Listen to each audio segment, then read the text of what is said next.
Hello, Thomas Crockett. Welcome to my storytelling channel.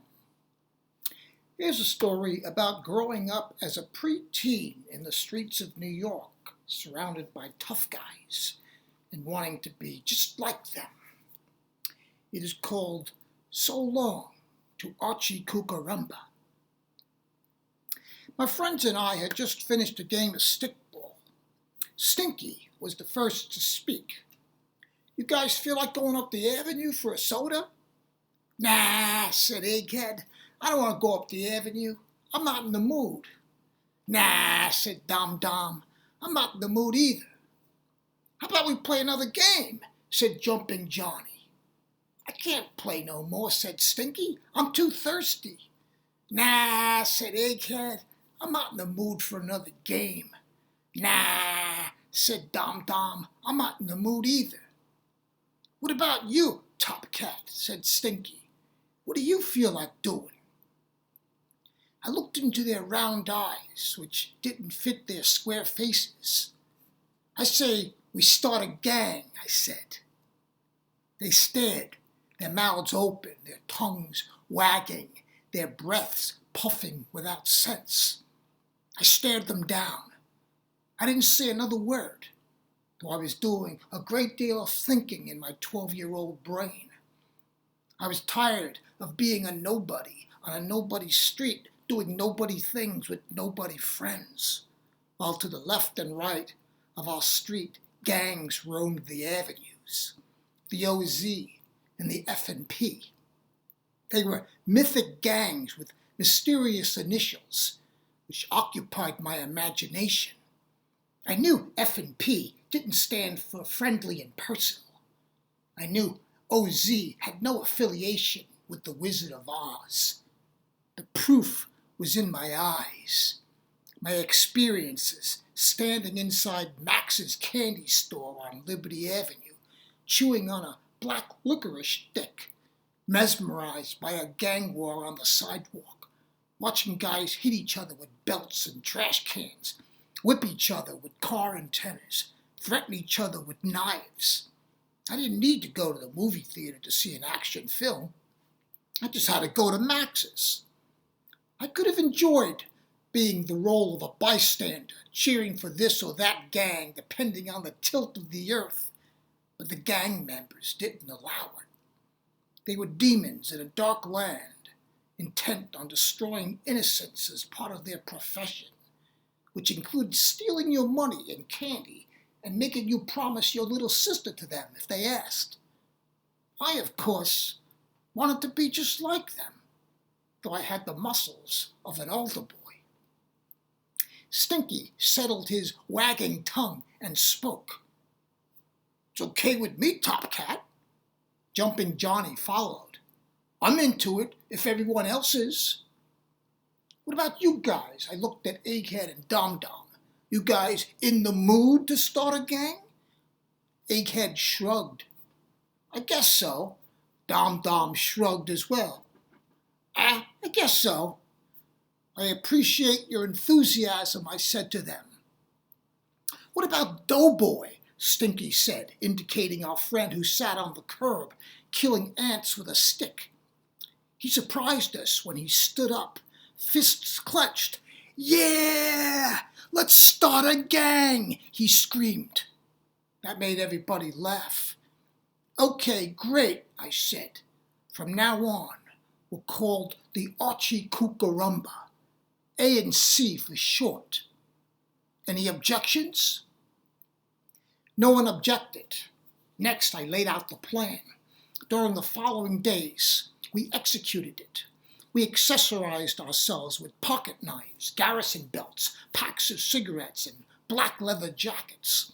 We practiced how to spit, curse, and smoke. We walked with the necessary moves and gyrations. We used our knives to carve our names in the street, so even the asphalt knew our identities. One day, we were ready to prove ourselves in action. We stepped urgently along Liberty Avenue. I was the Leo Gorcey of the gang, he of East Side Kids fame, the shortest, the toughest, the leader, the one who should have had his brain checked to see if anything sensible was inside it. At the corner of Eldritch Lane, in front of John's pharmacy, I spotted a blonde-headed kid, no more than 10 years old, standing by himself, moving his head left to right, like he was lost. I noticed freckles on his face. Everyone knew kids with freckles were easy targets. The time of wrecking had come for me to destroy his innocence. "What are you doing here, freckle face?" I said. "I'm waiting for my sister," he said, gulping. "She's in the drugstore." "The drugstore?" I said. "I don't care if Sister Superior's in the drugstore. You're standing on Archie Coocarumba turf. Do you know that?"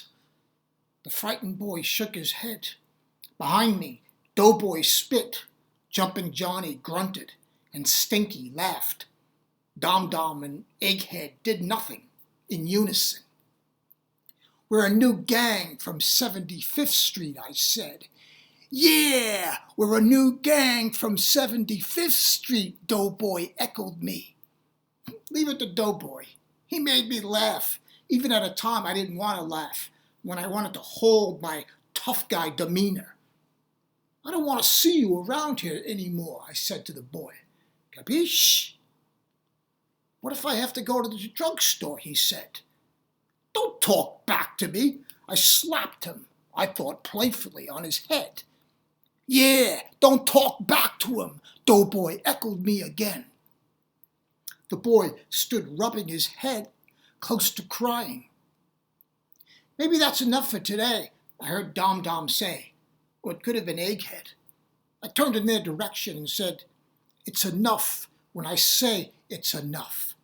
"That's right, Top Cat," Stinky said, "when you say it's enough." "You have money to give us?" I asked the kid. "I don't have money," he said. "You sure?" I said. "You look like you have money." "I don't, I swear." Tears began to form in his eyes. "You have candy?" "No, I don't have candy," he cried. "Okay, that's enough for today," I said, turning to my gang members. I looked at the boy one last time and issued a final warning. "Next time, I won't be so easy with you." And I shook his hand before we left. The rest of the day back on 75th Street, we lit cigarettes, we inhaled, we coughed ourselves silly, celebrating our arrival as a gang. "Damn, Top Cat, you really slapped that kid good," Stinky said. "Kid's lucky I was in a good mood," I said. "Yeah, he's lucky," Doughboy said. I laughed and put my arm around my canary friend. The festive mood didn't last.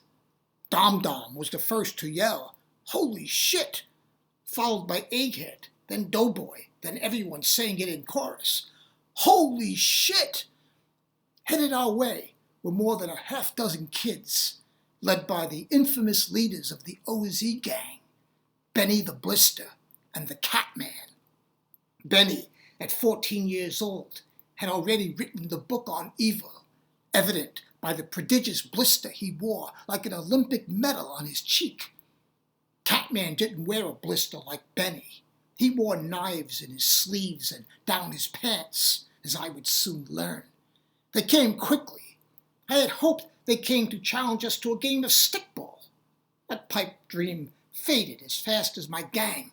One after the other they ran. Gone were the days of honor and bravery, when Anglo-Saxon warriors, loyal to the end, died for their chief. Only Stinky remained beside me. As they neared, I saw the face.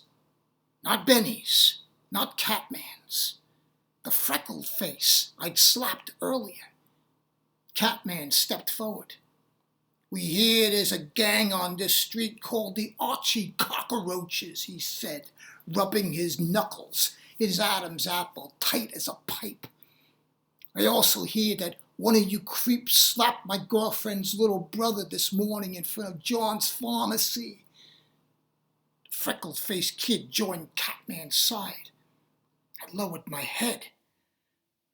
"He's the one who slapped me," he said. "The little guy." I cursed my southern Italian pygmy genes as they lit upon me. I recall the taste of Catman's breath in my mouth and the volcanic heat of Benny's blister on my face. Everything else remains a blur, except the ensuing pain, which lasted for days, a lot longer than my gang life lasted.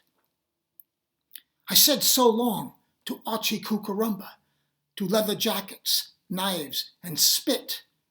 I wanted to live to see another birthday, be a teenager, experience the dawning of the age of Aquarius and all the wonderful drugs, sex, and rock and roll it had to offer.